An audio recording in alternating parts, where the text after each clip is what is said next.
Right then.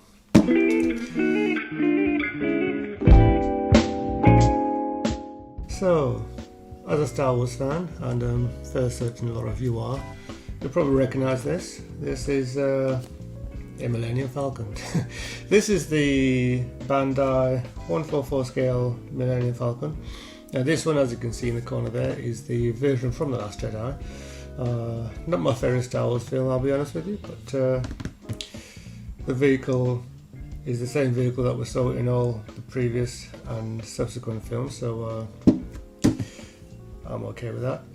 So this just arrived all the way from Japan, and trying to get hold of this thing has been tricky, let me tell you. I looked around at it's when it was first available. I noticed that it wasn't available in the UK, and then it supposedly was, because Bandai did a deal with Revel, I think, to import them.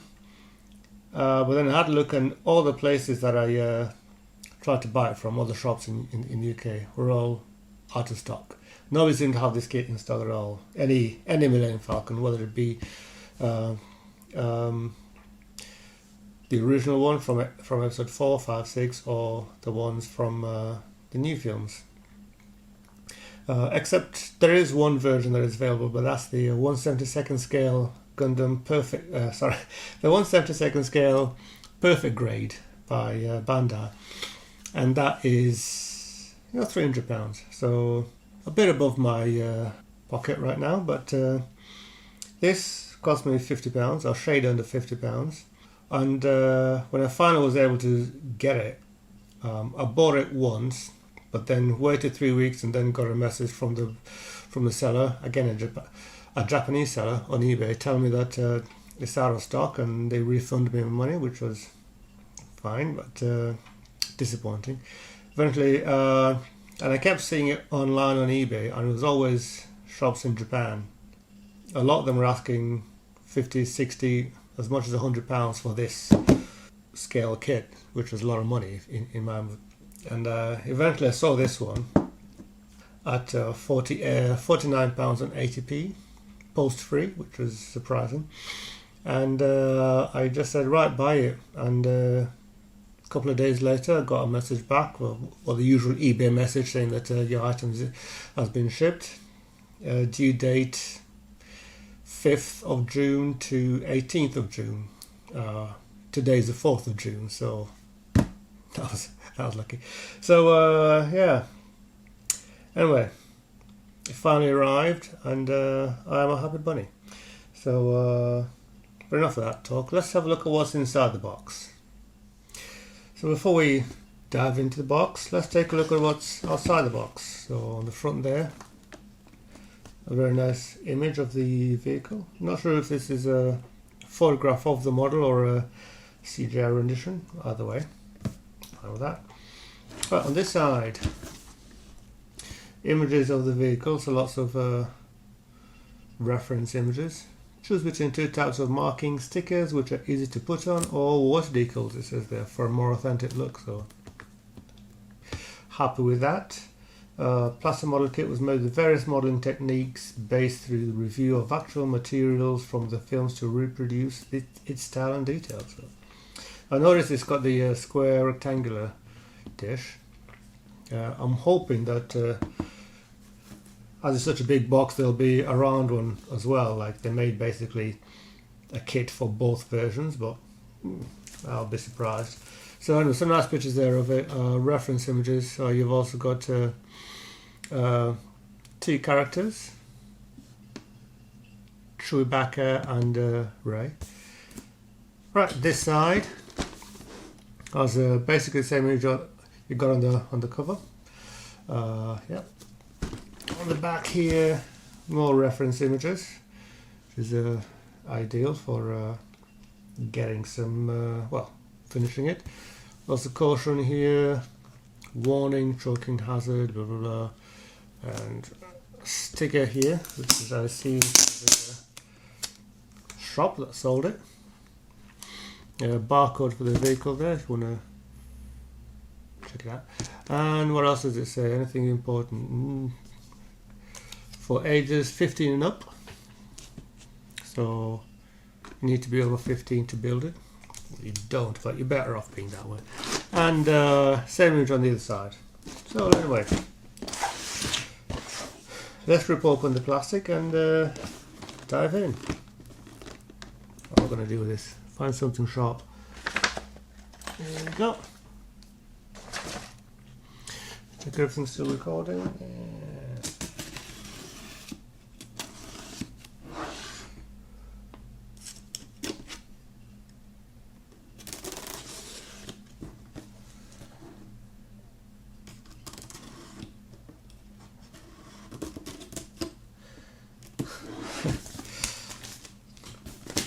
I do that thing where I leave the plastic on the top of it. As you can see, it is a very deep box, certainly deeper than I expected it would be, which bodes well for the contents and that. Nothing on the inside or the top, so put that aside. And wow, how it's packed, how it's packed. So, 1, 2, 3, 4, 5, 6, 7 bags of plastic, 1 bag of stickers. This is the stickers, I believe. On the other side we have the transfers, Bandai water decals. So they're all the colour bits, so technically you don't have to actually paint all the colour pieces because they're all in there. Of course, they're not weathered like the are on the vehicle itself, so something that we can do. So I suppose I could build it as a nice and shiny vehicle and then weather it as and when you see fit. And got some paperwork. Lots of stuff in here. Little, no idea what that's, Bandai hobby. So this is probably for the Japan. But there's a QR code in there, so you know, if it's helpful to you. There's an advert here for the perfect grade 1/72 scale, which is something I would like to own, but and there's 2 versions of this perfect grade as well. There's one with this box cover, as far as I'm aware, that contains lights and so on, and there's the one with a different box cover, which looks more like the one you just seen, and it doesn't have lights and stuff.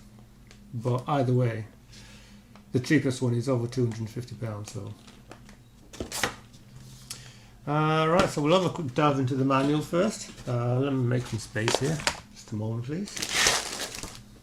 Right then, book, magazine,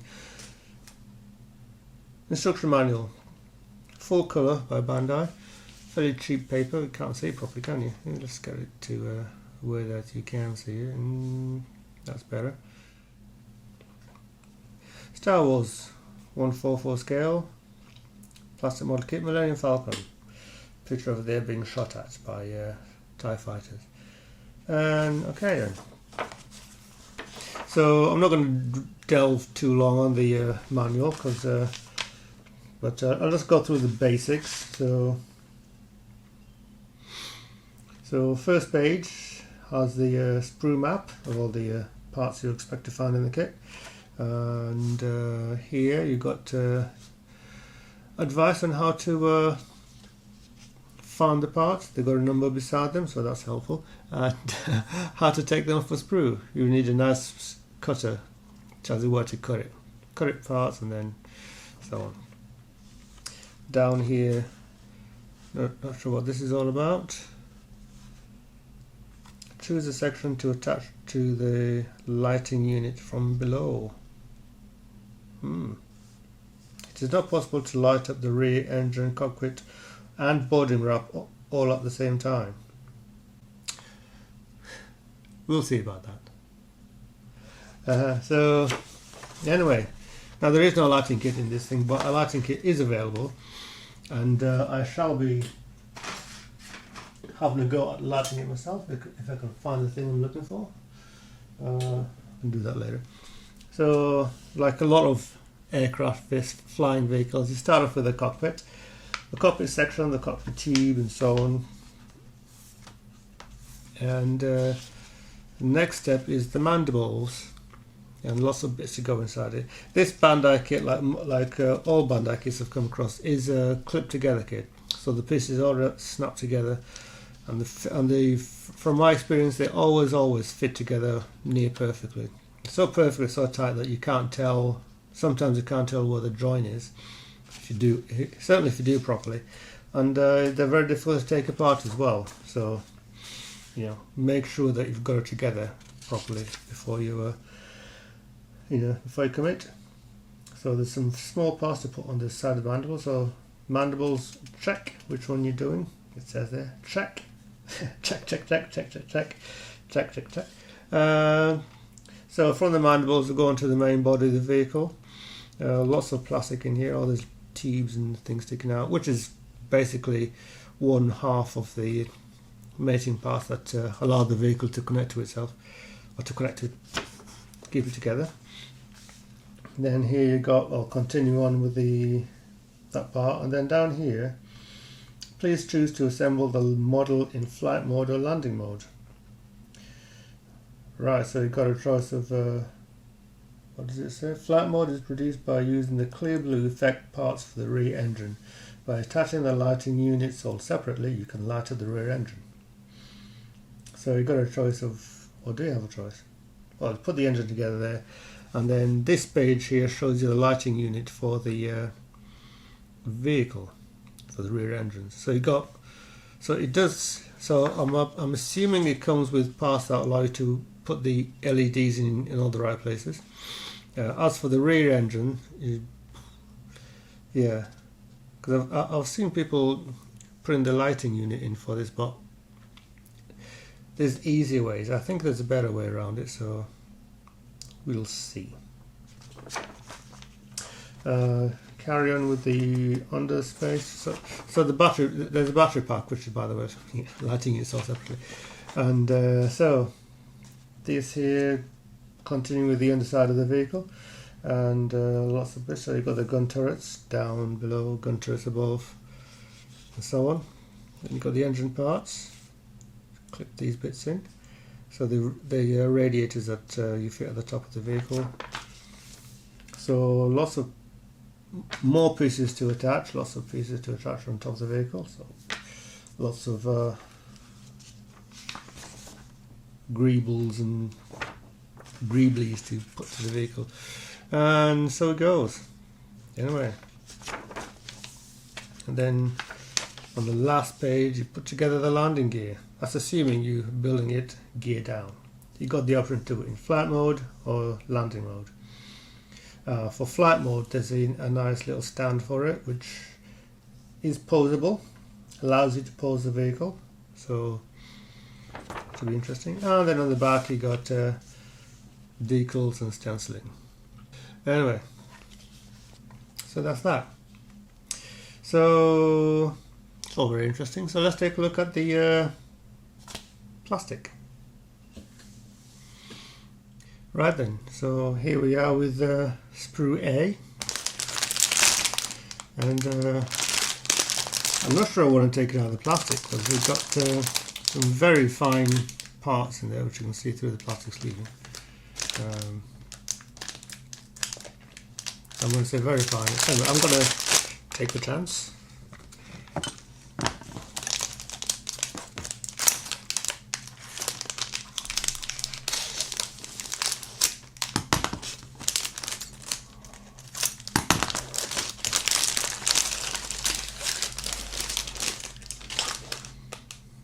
So some very fine plastic work here.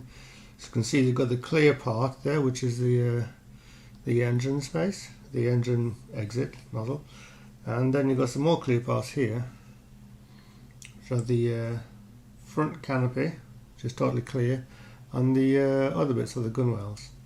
Strangely enough, you got this part of the canopy of the cockpit sticks out that way. Then on the other side, you've got these bits, which something tells me that they're supposed to be the other way around to protect this bit, but because there's nothing. Anyway, well, if you look at these really fine details here, it's so fine and dandy. Then you got, let's have a look. some figures, pilot figures. You've got 4 little figures there, and so I think that one's Ray. Don't know what that is. That's Chewbacca, obviously. Then you've got these spaces here. Something tells me that there was something else there, and judging by the way these things are in, they're interchangeable. So it looks like they're doing different sets of mouldings for different versions, or maybe that's just where it is. But it's these really fine pieces here. I think a lot of these will fit on the back on the engine section, or on the side.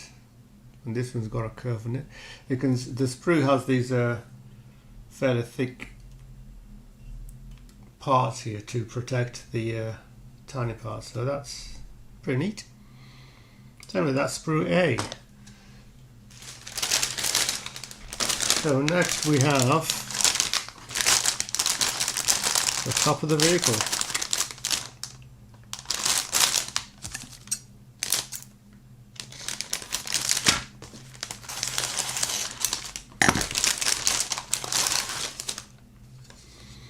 And here you have it. So that's the top half of the Millennium Falcon. Notice is the mandibles are separate, which is a good idea, I think. Lots of bits to be added in the back there. Lots of detail already moulded in. Some very fine detail already moulded in. And I do know that for the radiator covers that go on the top there, you can get some PE parts, photo etch metal grills to put on there, which are very fine. And I did see some on eBay. Somebody was selling them in America, but they're asking like 26, 27 quid for parts for this, and I considered buying them, but you know, by the time I decided to press the button, they were out of stock. What can you do? So that's that there. So lots of detailing on this thing. Amazing, very nice piece of detail. And surprising that there's lots of more pieces to add on the back here. Let's get slightly closer. So you're going to have lots of more pieces to add on the back here, which is a lot of those tiny pieces that you saw on the previous sprue. And then we have the other one. So this is the lower half of the Falcon's body. You can see a nice big space there, which would be where the battery pack goes for the kit with the lighting unit.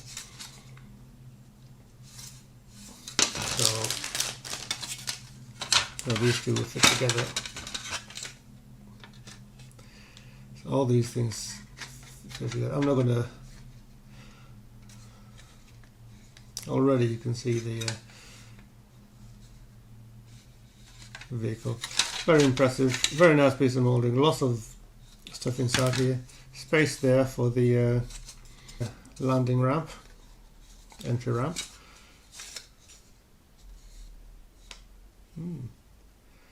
And little spaces there, so basically you can put a light in there as well, which is what the hole in there is for. And I may figure out a way to do that. This is going to be quite a project, isn't it? Anyway, let's put these away first. Next bag contains sprue D1 and D2. So, sprue D1 and D2, let's take a look.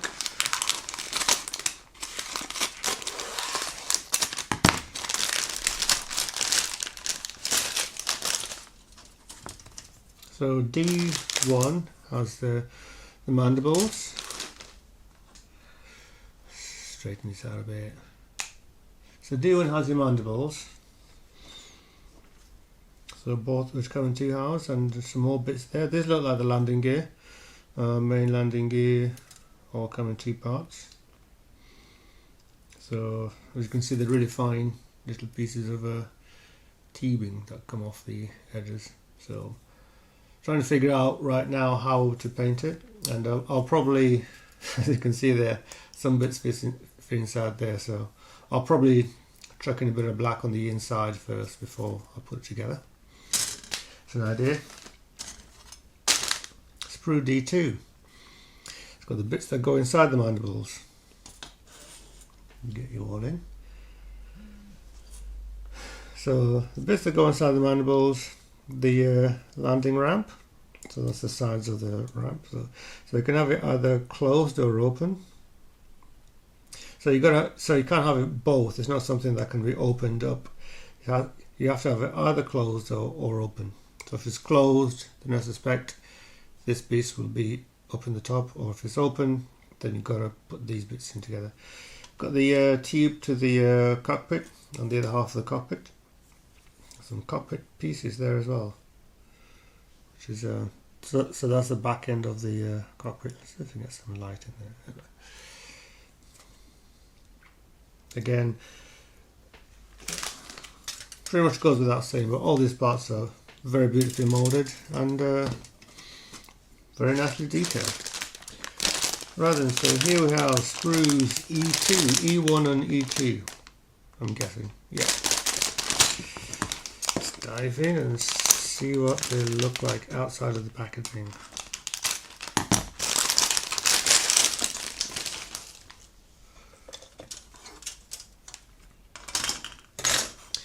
E1, there you have it. So this contains the very precisely detailed ends of the ship. I think these are the what do you call them? Escape pods or escape bits. I don't know what they're called, but they're the bits on the corners, on the edges, on the outside edge of the ship. So these are bits that fit inside the holes in the cockpit, not in the cockpit, in the bodywork, as these two. Part of the cockpit there, and the top half of the cockpit. So this is the part of the cockpit that is clear with no glass in it. So you can have it either way, and not sure what that part is. So lots of little parts. So more greeblies are these parts of the cockpit there. So these I recognise these bits. These go to the front of the mandibles. Yeah, already I'm deciding how I should put this together. There's some painting on the sprue, I think. Sprue E2. Now this has the engines. So we've got the back of the engines, these bits here. And as you can see, these aren't transparent. So you've got a choice of having it with or without. So I believe the idea is that you have it, if you've got the lighting kit in and the vehicle's in flight, you leave these out and just put the lighting behind it. And if you have it not in flight, then you can put these in and so on. So decisions. You've got the other little is it an entry? I've forgotten what this part is. I'll put a caption somewhere here so you can see what it is.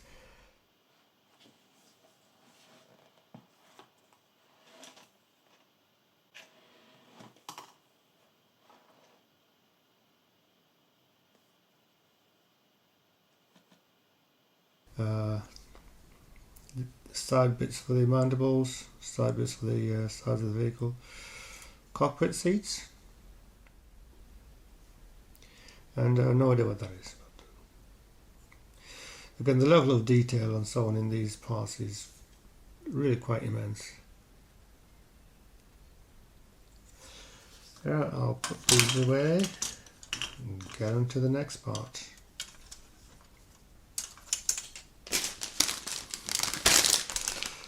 Sprue F.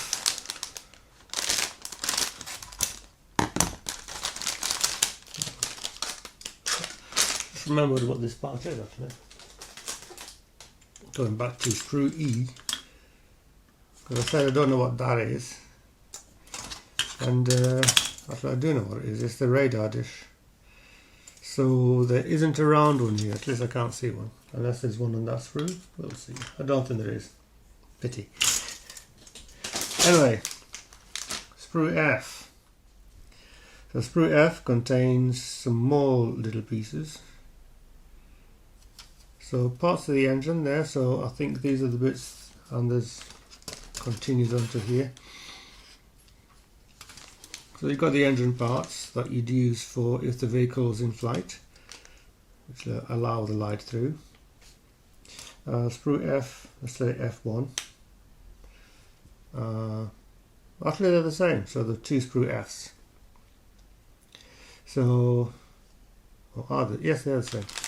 So you got parts of the landing gear, the radiator grills for the back of the engine. Now, as you can see, these are not clear. They're not. There's no holes in them, and there's detail underneath them. So basically, if you can get the PE parts, which are basically a wire, like a wire mesh, but very flat and thinner than that, you'll be able to see through to the detailing underneath it. Yeah.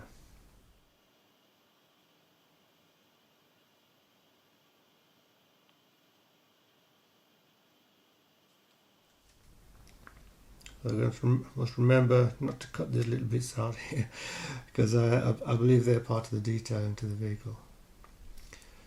Yeah, so that's the gun turret. So there's two of them, one each side. The landing feet, the spats for the landing feet. I think these parts 7 are mountings for the LEDs, and this here is part of the main guns. Got all the little bits here to put on the back of the vehicle. And so there you got the main gun there. One of the guns, that is.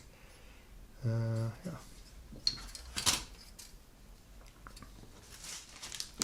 And last but not least, this is the last sprue in the box. And this is the stand. So adjustable stand. So you got a piece of here, which is I believe Jakku. So basically, when you're painting this, you paint it to be all, well, sand, it's a desert, so whatever colour of sand you choose. And so it all looks very decent, very sturdy, not flexible at all. Yeah, some good, strong, sturdy looking pieces there to carry the vehicle. And that's interesting. So you got this piece here, I think, which fits into there for, so not sure why they did that. But because what would you do with this piece anyway? So I can see that there's some spaces inside there, so I think you can link them together with other pieces, and that will probably be what that is. Anyway, and last but not least, so we've seen these already, and I won't take them out the back because they look exactly the same. So that's the sticker sheet, and that's the and this is the decal sheet. Exactly the same pieces, but water slide stickers.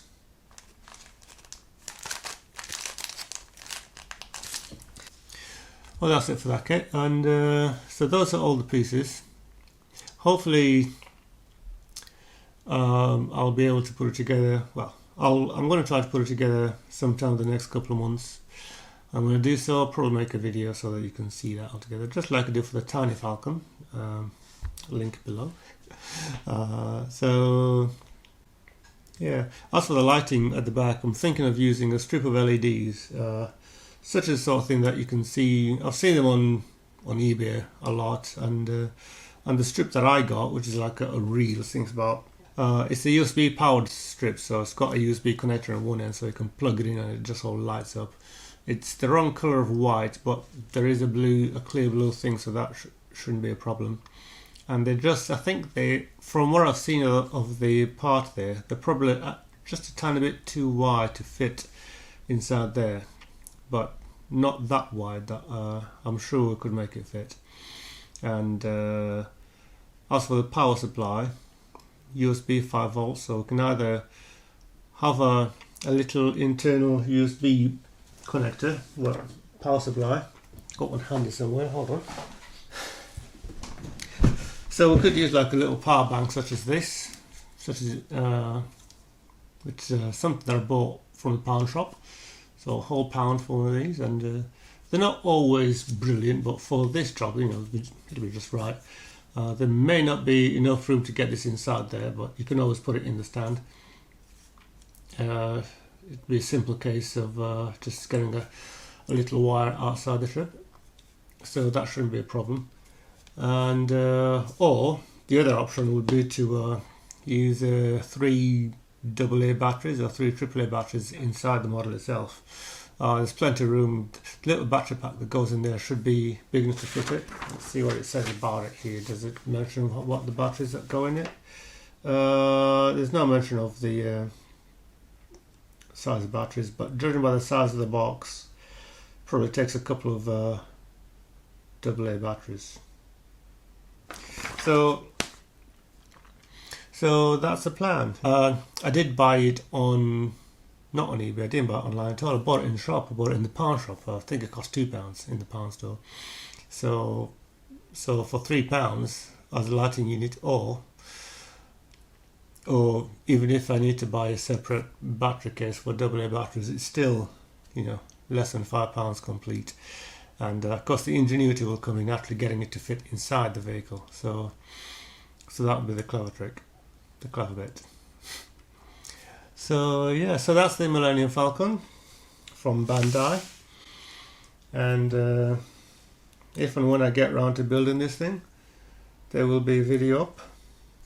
Because I'm certainly I will be taking my time putting this thing together, because there's lots of parts to get it, and I want to get it looking just so. As my main hobby is photography, so I'm going to be building it so that I can take some very nice pictures of it. So then there's that to look forward to as well, if you're interested. Anyway, take care everybody, and thank you for watching.